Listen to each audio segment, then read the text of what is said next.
देखिए, जो अभी गत जुमे की नमाज में एक पुलिस अधिकारी द्वारा इंद्रलोक दिल्ली में जिस प्रकार नमाजी को सजदा की अवस्था में जिस प्रकार लात मारा गया पुलिसकर्मी द्वारा, उसको लेकर के देश के मुस्लिम समाज से लेकर और देश के अंदर जो सेकुलर देश को यकीन करने वाले लोग वो सभी आहत हैं। और हम ये कहना चाहते हैं, किसी को भी पूजा से कैसे रोका जा सकता है। और जिस प्रकार उसने उस पुलिस अधिकारी ने उसको नमाज की अवस्था में लात मारी है, उसने देश की आत्मा पर चोट पहुंचाई है। देश के मुसलमानों को कहीं ना कहीं उसने तौहीन की है। और हम ये कहना चाहते हैं कि उस पुलिस अधिकारी को तत्काल उसका निष्कासन किया जाए।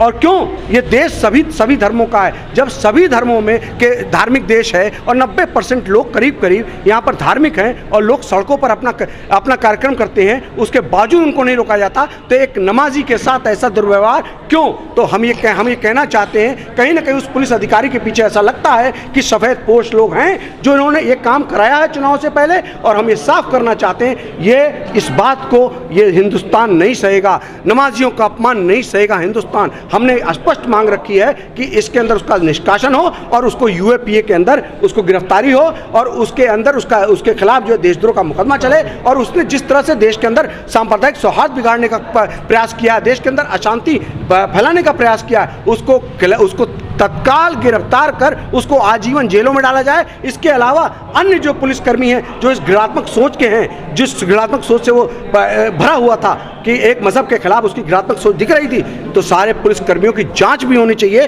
कि वो पुलिसकर्मी होते हुए ये ऐसी घृणात्मक सोच कैसे रख सकते हैं। इंद्रलोक में जो हादसा हुआ, अगर इस तरह के हादसे को अगर रोकना है तो दो टोक लफ्जों में मैं मौजूदा सरकार से कहना चाहता हूं, एक आम नागरिक होने की हैसियत से और अलीगढ़ के एक जिम्मेदार नागरिक होने की हैसियत से, कि कोई भी इस तरह का घटना, चाहे वो मस्जिद वाले के साथ हो, चाहे वो मंदिर वाले के साथ हो, चाहे वो गुरुद्वारे वाले के साथ हो, अगर उनको उसके मुताबिक मुकम्मल सजा मिल जाए तो दोबारा किसी की हिम्मत नहीं होगी ऐसे घटना अंजाम देने की। घटना क्या थी? घटना यह थी कि नमाज पढ़ रहे थे और नमाज पढ़ने के दरमियान वो सजदे में गए। और सजदा एक ऐसा होता है, डायरेक्ट कनेक्शन अल्लाह से होता है और वो अल्लाह से अपना सवाल कर रहे होंगे। और ऐसे वक्त में जो उनको लातों से मारा गया, जो बिल्कुल इंसानियत से हटके है, बहुत ही ज्यादा इंसानियत से हटके है, जो जानवर भी शायद ऐसा काम न करे। आपने वीडियो देखी होगी, जब लोग कुरान पढ़ रहे थे मस्जिद में, तो बंदर ने आकर के उस कुरान पढ़ने वाले को सुना और उसके सामने सजदा रेज हो गया। वो तो एक जानवर था और तुम तो एक इंसान थे। और ये हिंदुस्तान ये मानवता का देश है और सबको लेके और सबको मिलके चलने का मुल्क है ये। जैसा भी भाई साहब ने कहा कि इस देश की आज़ादी में मुसलमानों का बहुत अहम रोल रहा है। मैं आपको याद दिलाता चलूं कि अगर मुफ्ती किफायतुल्लाह साहब नव्वरल्लाहु मरक़दहू गांधी जी का हाथ पकड़ के मुल्क की आज़ादी से पहले ये न कहते, गांधी जी बताओ जब ये मुल्क आज़ाद हो जाएगा इस मुल्क में कौन सा कानून नाफिज होगा।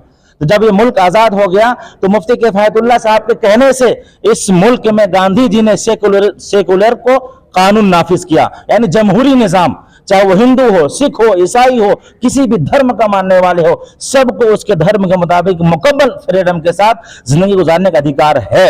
लेकिन अगर ये जमहूरी मुल्क का निजाम कायम है तो सिर्फ ये मुसलमानों की वजह से है। तो मैं कहना चाहता हूं कि किसी भी कम्युनिटी के साथ या कोई भी हो, किसी के साथ कोई मतलब ऐसा काम ना होना चाहिए जो एक कम्युनिटी को शिकार बनाया जाए, बल्कि मुल्क हिंदुओं का भी है, मुसलमानों का भी है, सारे लोगों का मुल्क है। अगर हम चाहते हैं इस मुल्क अमन शांति बरकरार रखना तो ऐसे लोगों को सख्त से सख्त सजा होनी चाहिए और उनकी सारी सरकारी सुविधाएं बंद हो जानी चाहिए।